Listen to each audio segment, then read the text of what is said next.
लोग नए हो तो सब्सक्राइब करो, वो जो लाल वाला बटन है उसके साथ सूर्य नमस्कार करो या फिर अनुलोम विलोम, मुझे नहीं पता, बस क्लिक हो जाना चाहिए। आज हम पढ़ेंगे इंग्लिश स्पीकिंग कोर्स कैसे हम करें, इंग्लिश स्पीकिंग कैसे करें।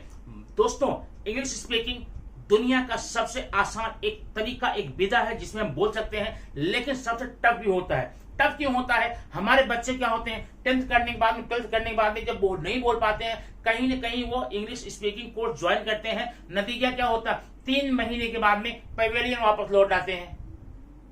कहते हैं पापा वो अच्छे पढ़ाते नहीं, वहां मैं नहीं पढ़ूंगा। ऐसा कुछ नहीं होता है। रीजन क्या होता है, इंग्लिश स्पीकिंग सीखने के लिए कोई बोलता 6 महीने में सिखाऊंगा, कोई बोलता 1 घंटे में सिखा दूंगा। अब कौन सी बात सही है ईश्वर जाने। लेकिन आज जब देखिए, इंग्लिश स्पीकिंग के लिए आपको एक पॉइंट लेना होगा। जितनी जानकारी आपके पास में है, जो भी जानकारी आपके पास में थोड़ी सी है, 2% भी है, उसी जानकारी के साथ आज से ही बोलना शुरू कर दीजिए। आज से नहीं, अभी से। अगर ये चीज आप करना चाहते हैं, ये चीज आप कर सकते हैं, sure and certain, I promise you can speak English with in 15 days. लेकिन अगर आप बोलने के पहले उसका पूरी तैयारी करना चाहते हैं, ढेर सारा मैं टेंस पढ़ लूंगा, ढेर सारे मैं इंग्लिश के वर्ड याद कर लूंगा, तब जाकर के बोलना शुरू करूंगा, तो एक कहावत सुनी होगी, कौन सी, ना तो 9 मन तेल होगा ना राधा नाचेगी। अब मीनिंग इसकी क्या समझ गए? नहीं, एक कोई राधा रही होगी, उसको नचाने की शर्त था, उसने कहा भाई 9 मन तेल लाओ। 1 मन तेल में 40 kg होते हैं, 9 मन में कितना होगा इतनी महंगाई में। लोग भाई में बोले कि न तो 9 मन तेल होगा और न राधा नाचेगी। तो न तो पूरी तैयारियां आपकी कभी होंगी, न तो पूरे वर्ड दुनिया भर के आप याद कर पाएंगे, और न इंग्लिश बोलना शुरू करेंगे। चलिए आज हमारे साथ में इंग्लिश बोलना शुरू करते हैं। इंग्लिश बोलने की शुरुआत करने में सबसे पहले हम आज इट का प्रयोग बताएंगे। अब इट का प्रयोग सुनने के पहले, आप जानने के पहले, आप जरा गेस कीजिए इट का मतलब क्या होता। इट का मतलब तो यह होता है ना, और इट का मतलब यह होता है, ये चीज हमारे दिमाग में गांठ करके बैठ गई है। मतलब जहां पर यह आएगा, यह का उपयोग आएगा, वहां पर हम इट का उपयोग करेंगे। जब इसी से हम बन गए और आगे बढ़ेंगे नहीं, तो इट का प्रयोग हम नहीं कर पाएंगे। तो आज हम इट का प्रयोग देखते हैं। इसमें कम से कम 15 से 20 सेंटेंस मैं बताऊंगा, और उसके बाद में 200 सेंटेंस आप बनाइए। लिख के नहीं, ध्यान रखना, लिख के नहीं, राइटिंग काम मत कीजिए, सिर्फ आप स्पीकिंग कीजिए। तो आपको यहाँ ट्रिक बताता हूं मैं। इट का प्रयोग करने के लिए, अगर इट का प्रयोग करना शुरू कर दिया, आज से ही आप इंग्लिश बोलना शुरू कर देंगे, और आप बोलेंगे हाँ बात सही है भाई, हम 10 मिनट में इंग्लिश बोलना शुरू कर सकते हैं। अब रह गई बात बाकी और चीजों की, वो हम जो जानते नहीं है वो बोल नहीं पाएंगे, ठीक है। लेकिन इट का उपयोग हमने सीखा, बोलना तो शुरू किया ना, माना तो जाएगा कि मैंने इंग्लिश स्पीकिंग करना शुरू कर दिया, ठीक है। क्योंकि perfection is impossible thing for the human being. किसी भी व्यक्ति के लिए परफेक्ट होना एक असंभव शब्द है। तो जो इंग्लिश बोल रहे हैं उनका भी कुछ बाकी होगा ना। तो मैं जब बोलना शुरू किया, मैं इट का प्रयोग करके बोल सकता हूं, इट के सारे प्रयोग करूंगा, मैं बोलना शुरू किया ना, मेरा भी बाकी है, कर लूंगा बाद में। देखिए, तो इट का प्रयोग आप अब दिमाग से निकाल दीजिए। इट का प्रयोग केवल यह के लिए किया जाता है। आज मैं इट का कुछ और ऐसे प्रयोग बताऊंगा जो कि आप जानते हैं लेकिन कभी आपने उपयोग नहीं किया है। क्या है? इट का प्रयोग आपको दिन, महीना, समय, मौसम, इनका उपयोग जब भी करेंगे, दिन, महीना, मौसम, समय, इनका उपयोग जब भी आपके वाक्य में होगा, जब भी आपके सेंटेंस में होगा, आपको इट का उपयोग करना ही पड़ेगा। जैसे मैंने कहा भैया देखो, आज तो रविवार है, आज रविवार है। अब ध्यान देना, आज रविवार है। अब आज तक जिसने इट को यह मान के जो बैठ गए हैं, यहां तक नहीं पहुंचे हैं, आज रविवार है, इसका सही उपयोग कभी भी नहीं करेंगे। वो सीधा बोलेंगे टुडे इज संडे। और ये चीज आप भी बोलते हैं ना, 90% लोग बोलते हैं। लेकिन ध्यान रखना, कभी भी दिन दिखाना होगा तो आप वहां पर टुडे इज संडे नहीं करेंगे, it is Sunday, it is Sunday today, है ना simple. It is Sunday today, ठीक है।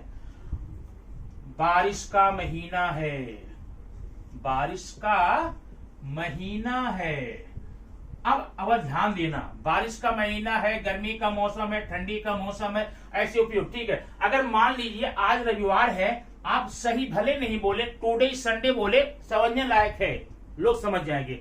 लेकिन इसका उपयोग करके दिखाइए, बारिश का महीना है, मंथ ऑफ रेन, सही है नहीं सही है?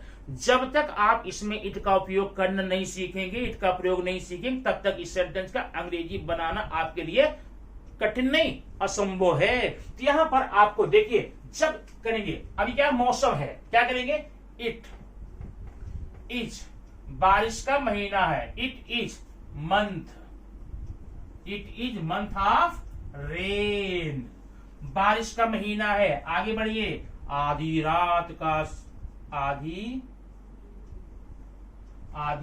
का समय है, ये कैसे बोलेंगे, it is midnight, it is midnight, आधी रात है, 2 बजे हैं, ये है 2 बजे हैं, इट इज 2 o'clock। इस प्रकार से कभी भी दिन, महीना, मौसम दिखाने के लिए आपको इसका प्रयोग करना पड़ेगा। आइए कुछ सेंटेंस और देखते हैं समझने के लिए। अब ये आपके सामने कुछ सेंटेंसेस है, कुछ वाक्य है हिंदी का, इसका आप देख करके और उसके जैसा ढेर सारा वाक्य बना के बोलने का प्रयास कीजिए। विद इन 2 to 3 आवर्स अगर आपने बनाना शुरू कर दीजिए, अभी अगले 2 घंटे बाद आपको लगेगा I am feeling very easy to speak English, अंग्रेजी बोलने मुझे बहुत सहजता का अनुभूति हो रही है। देखिए पहले, रात का समय है, रात का समय है, याद रखना, अगर अब तक आपने इट का उपयोग नहीं सुना है तो रात का समय है, इसका ट्रांसलेशन करना आपके लिए असंभव है। क्या हो जाएगा, it is time of night या it is night time. Next, 3 बजे हैं, 3 बजे हैं, it is 3 o'clock, it is 3 o'clock। ठीक है, अगला, दोपहर का समय है, दोपहर का समय, दोपहर को मिड डे बोलते हैं। ठीक है, it is time of midday या it is midday, it is midday. अगला, बहुत धूप है, बहुत धूप है, धूप क्या बोलते हैं, हॉट ना, सन। ठीक है, it is too hot, it is too hot, बहुत ज्यादा धूप है, बहुत ठंड है, इट इज टू कोल्ड। अब क्या देखना, यहां पर 5 एग्जाम्पल देने के बाद जब नीचे 3 एग्जाम्पल और दिया है, एडिशनल हो जाएगा। ये आपका सारा का सारा प्रेजेंट टेंस में था, माने वर्तमान काल में था, जहां पर वाक्य के अंत में है, हो, हूं है। अगला ये 3 सेंटेंस पास्ट में है, पास्ट में भी ढेर सारा वाक्य बनाकर आप इस प्रकार उसका उपयोग करके कर सकते हैं। जैसे रात का समय था, तो जहां आपने इजमाल लगाने का प्रयास किया है ना, वहीं पर वाज या वर लगाएंगे। सिंगुलर के लिए, एक वचन के लिए वाज, प्लूरल में वर। रात का समय था, इट वॉज नाइट, आधी रात का समय था, इट वॉज मिडनाइट, रविवार का दिन था, it was Sunday, it was Monday, it was any day. ठीक है, इस प्रकार से आप इट का उपयोग करके ढेर सारी चीजें यहां पर उपयोग कर सकते हैं यहां पर, और ढेर सारा सेंटेंस बनाइए और सेंटेंस बना करके आप इसको प्रैक्टिस कीजिए। देखिए अगले 1 घंटे में आप खुद बोले, भैया देखिए इट से संबंधित जितना वाक्य दुनिया में होता होगा मैंने सब बना लिया, सब बोल लिया, और सब मैं बोल सकता हूँ, आगे भी बोल सकता हूँ। इस प्रकार से एक एक करके स्टेप वाइज आप बढ़ते जाएंगे, इंग्लिश स्पीकिंग आपके लिए आसान हो जाएगी। हाँ, अभी इसी में मुझे एक मिल गया यहाँ पर, बहुत ठंड, बहुत के लिए मैंने टू लगा दिया। जब देखिए टू में थोड़ा सा यहाँ एडिशनल चीज बता रहा हूं मैं तुमको, यहाँ पर हो गया। देखिए टू का मतलब बहुत, टू का मतलब बहुत, जो ज्यादा हो। अब जरा यहां ध्यान दीजिए, एक वर्ड है वेरी और एक है टू, इन दोनों का मतलब होता है बहुत, जो चीजें मात्रा में ज्यादा हो। जो चीजें ज्यादा होंगी वहां पर हम वेरी या टू का उपयोग करते हैं। लेकिन क्या दोनों का उपयोग करना इक्वली सेम है? क्या दोनों का उपयोग हर जगह कर सकते हैं? नहीं। क्यों? देखिए, वेरी मीन्स बहुत और टू का मतलब बहुत। अब इसमें भाई अंतर क्या है? अंतर चीज बता रहा हूं। ये वेरी जो बहुत है, आप इसे नेगेटिव एंड पॉजिटिव दोनों गुणों में, दोनों चीजों में आप कर सकते हैं। देखिए, दुनिया में ढेर सारी चीजें होती हैं, कुछ डिजायरेबल होती हैं, कुछ अनडिजायरेबल होती हैं, कुछ हमारे हाथ में होती हैं, कुछ नहीं होती हैं, कुछ पॉजिटिव होती हैं, कुछ नेगेटिव होती हैं। आप समझ रहे हैं ना? एग्जाम्पल देखिए, मैंने बोला he is very good man, my पापा इज वेरी नाइस पर्सन। अब ध्यान देना, वह एक बहुत अच्छा इंसान है, मेरे पापा बहुत ही अच्छे व्यक्ति है, बहुत ही अच्छे व्यक्ति हैं। मैंने वेरी लगा दिया। अब जरा यहां देखना,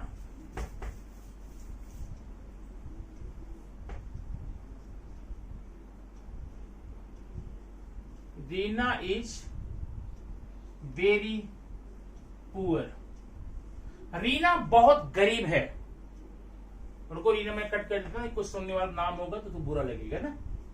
Reena she is very poor, वह बहुत गरीब है, प्रॉपर है ना। लेकिन ध्यान रखना, जो ये पुअर है, जो पॉवर्टी है, एक अनडिजायरेबल क्वालिटी है, हमारे मनपसंद का नहीं है, अच्छी बात नहीं है। इसलिए आप यहां पर टू भी लगा सकते हैं। She is too poor, she is too poor. तो मतलब नेगेटिव क्वालिटी में आप वेरी का भी उपयोग कर सकते हैं, टू का भी कर सकते हैं, दोनों सही होगा।